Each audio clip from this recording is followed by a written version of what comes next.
So now we're going to move on to some trivia. So I have 5 questions related to weddings and superstitions and all kinds of things. And for each question, the first person who answers the question correctly will get 5 points. So at the end, I'm going to count the points, and I have a very unique and special prize today. So the person with the most points at the end will be invited to my wedding. So I have no idea when I'm getting married.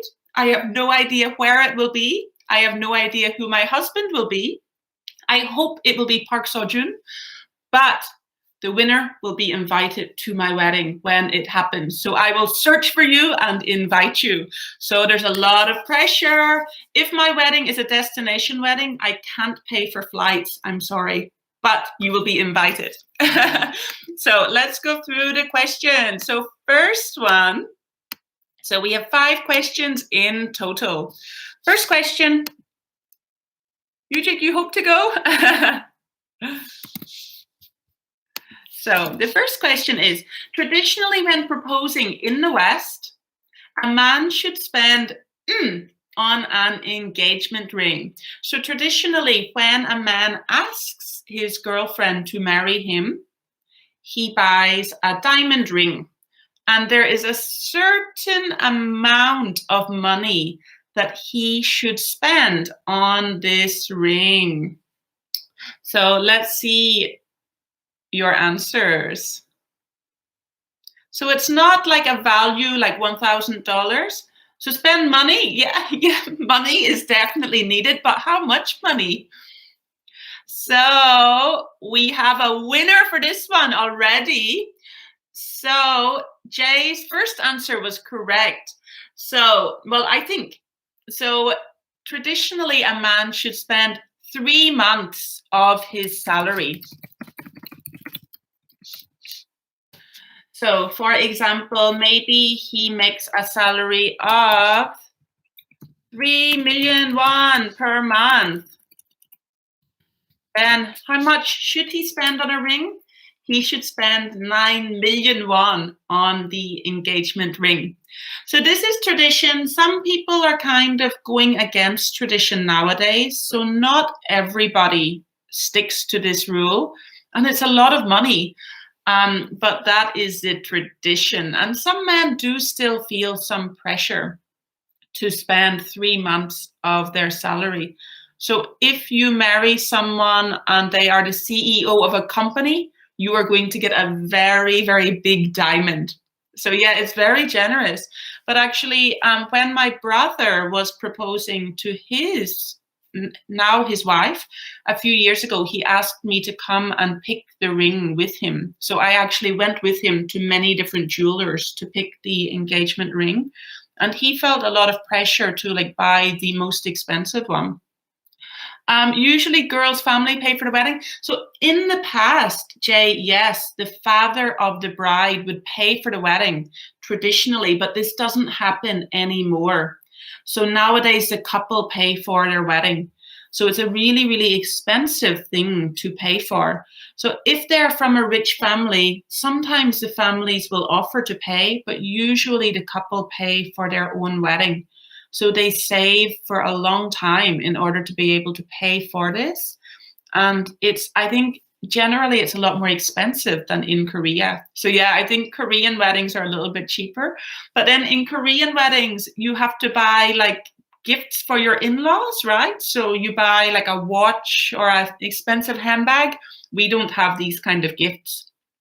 Average expense, I would say that it is, I'm not sure exactly, but the minimum price usually you'll pay for a wedding is 12 million won. But it's usually more than this. This is like the very minimum.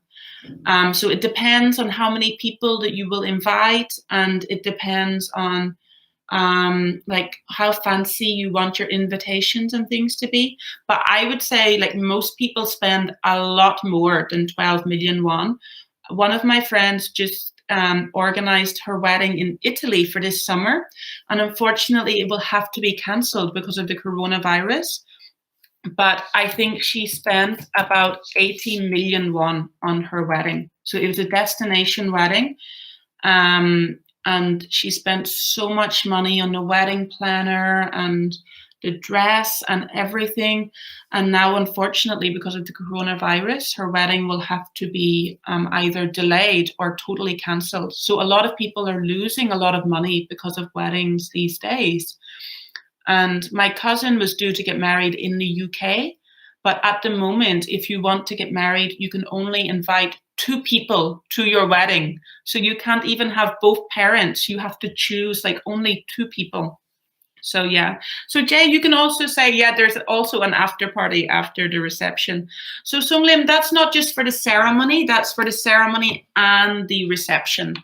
And even just to go to a wedding as a guest, it is so expensive because usually you have to pay to stay at the hotel or venue where the couple are getting married. You have to pay for like alcohol all day. You have to pay for your gift. Usually we get very dressed up. So we get our hair done, makeup done. We buy like a new dress. So Jay, my friend spent ilok samchon. My knowledge of Korean numbers is so crazy, so I can't even imagine how much that is. But that sounds extremely expensive. Yeah, it's so much money for one day. So that's why a lot of couples are choosing to do smaller destination weddings these days. Okay, so our second trivia question. How many days does the event last?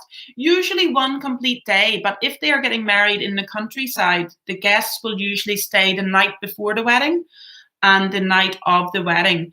And often couples will have, like my friend who was planning to get married in Italy, she was having a party the day before the wedding and a special brunch the next morning. So couples often have kind of like after parties after the wedding as well. 130,000? Oh my gosh, Jay, you have nice friends. Okay, so number 2, which famous person started the tradition of wearing a white wedding dress in the West? So previously in the West, hundreds of years ago, we didn't have the whole white wedding dress thing. A woman would just choose her favorite dress. So if it's a yellow dress, that's fine. If it's a black dress, that's totally fine. So the woman would just choose a dress that she thought was really beautiful. And then one celebrity decided to wear a white wedding dress. I will give you a clue. This was quite a long time ago. So it was in 1840, and this person was British. And after that, people thought, wow, white is nice. So people started wearing white wedding dresses. But I actually read that previously to that, Japanese people had always worn white wedding dresses. Wow, Jay, well done. Jay, I think you're Googling these answers. So Jay gets another 5 points because the person was Queen Victoria of England.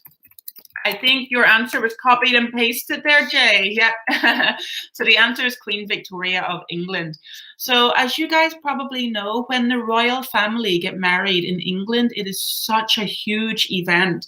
So a couple of years ago, we had the marriage of Prince Harry and an actress from America, Meghan Markle. So the whole world is watching that event. So I guess a lot of people took inspiration from the fact that she wore a white wedding dress. So it looks like Jay might be coming to my wedding. Let's see, you guys still have a chance to catch up.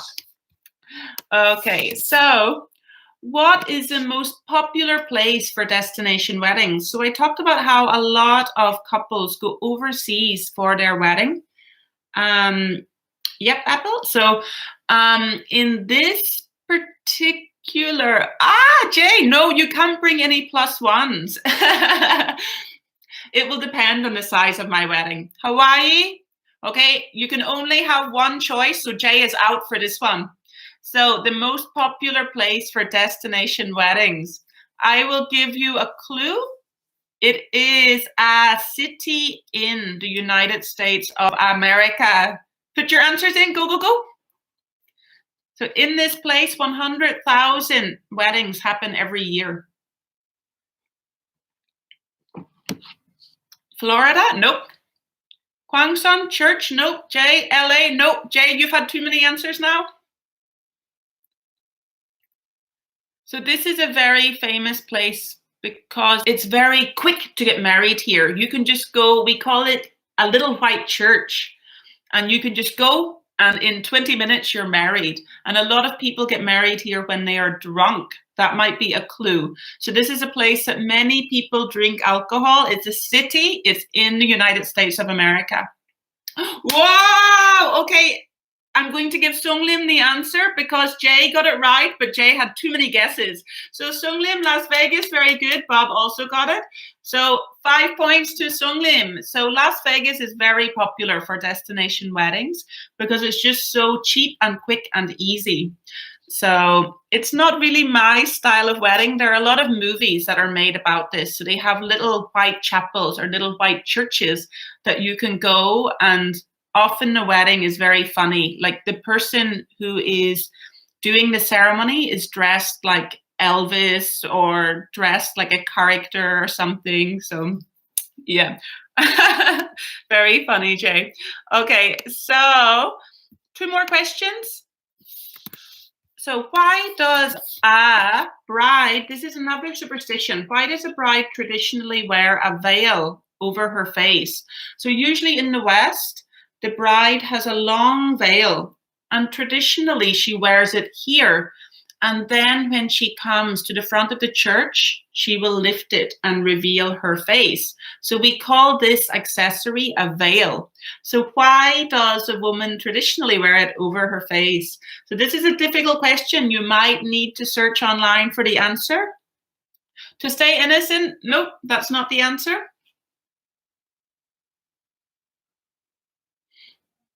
And some people's veils are so long, I don't know how they don't trip over them. So usually if a woman has a very long veil or a long train, which is the back part of her dress, then one of her bridesmaids will need to help her go to the front of the church.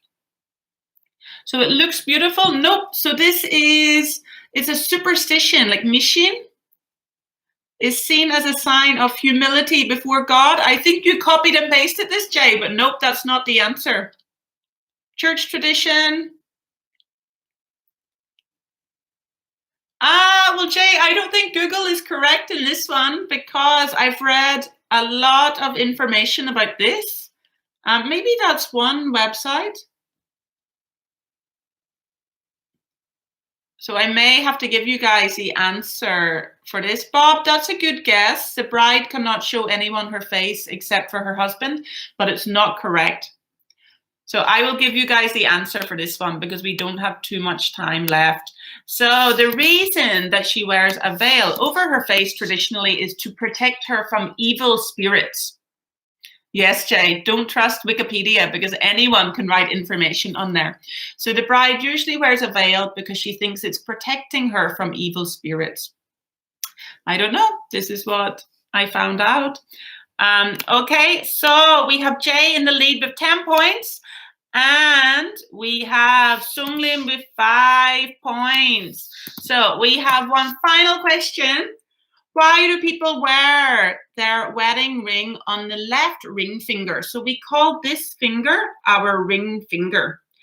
And usually people wear their wedding ring on this finger. So there is a special reason. Brides wear veils to ward off demons. Good, Apple, but you were too late. But I will give you 5 points because I'm generous. No, I'll give you 3 points. Okay, so Apple has 3 points, Sunglim has 5, and Jay has 10. Oh, I think we have a good answer from Songhee. Okay, very good. So the reason is because people used to believe that in this finger there is a vein.